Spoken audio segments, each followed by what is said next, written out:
Guys कई बार daily speaking में हम लोग को इस तरह का सेंटेंस बोलना होता है। लगता है वो सैड है, लगता है पापा बहुत खुश हैं, लगता है वो आज नहीं आएगा, लगता है वो नहीं पढ़ेगा।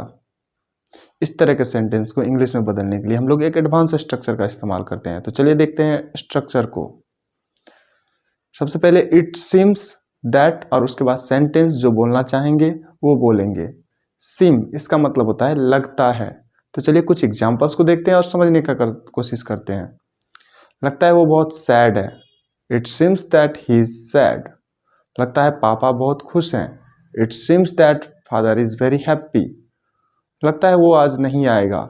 It seems that he want come today. लगता है वो नहीं पढ़ेगा। It seems that he want study. तो गाइस कई बार डेली स्पीकिंग में हम लोग को इस तरह का सेंटेंस बोलना होता है। लिख के ले लो आरसीबी आईपीएल ट्रॉफी नहीं जीतेगा। लिख के ले लो आज वो नहीं आएगा। लिख के ले लो वो नहीं पढ़ेगा। लिख के ले लो आज बारिश होगा।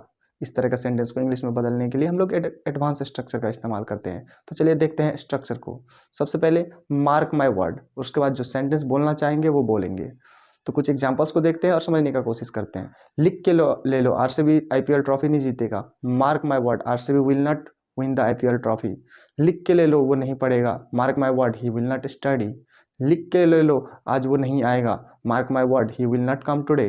गाइस कई बार डेली स्पीकिंग में हम लोग को इस तरह का सेंटेंस बोलना होता है। तुम कितना सोचते हो, तुम कितना हंसती हो, तुम कितना खाते हो, तुम कितना रोते हो।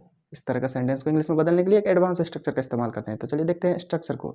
सबसे पहले हाउ मच और उसके बाद सेंटेंस जो बोलना चाहेंगे वो बोलेंगे। तो चलिए कुछ एग्जांपल्स को देखते हैं और समझने का कोशिश करते हैं। तुम कितना सोते हो, हाउ मच यू स्लीप। तुम कितना खाते हो, हाउ मच यू ईट। तुम कितना हंसते हो, हाउ मच यू लाफ। तुम कितना सोचते हो, हाउ मच यू थिंक। तो गाइस कई बार डेली स्पीकिंग में हम लोग को इस तरह का सेंटेंस बोलना होता है। जहाँ तक मैं जानता हूँ वो एक अच्छा लड़का है। जहाँ तक मैं जानता हूँ उसका पापा डॉक्टर है। जहाँ तक मैं जानता हूँ उसके पास एक कार था। जहाँ तक मैं जानता हूँ वो अच्छी लड़की है। इस तरह के सेंटेंस को इंग्लिश में बदलने के लिए एडवांस स्ट्रक्चर का इस्तेमाल करते हैं। पहले is far is I know और उसके बाद सेंटेंस जो बोलना चाहेंगे वो बोलेंगे। Is far is I know इसका मतलब होता है जहाँ तक मैं जानता हूँ। तो चलिए कुछ एग्जाम्पल्स को देखते हैं और समझने का कोशिश करते हैं। जहाँ तक मैं जानता हूँ वो एक अच्छा लड़का है। As far as I know he is a good boy. जहाँ तक मैं जानता हूँ उसके पापा डॉक्टर हैं। As far as I know his father is a doctor.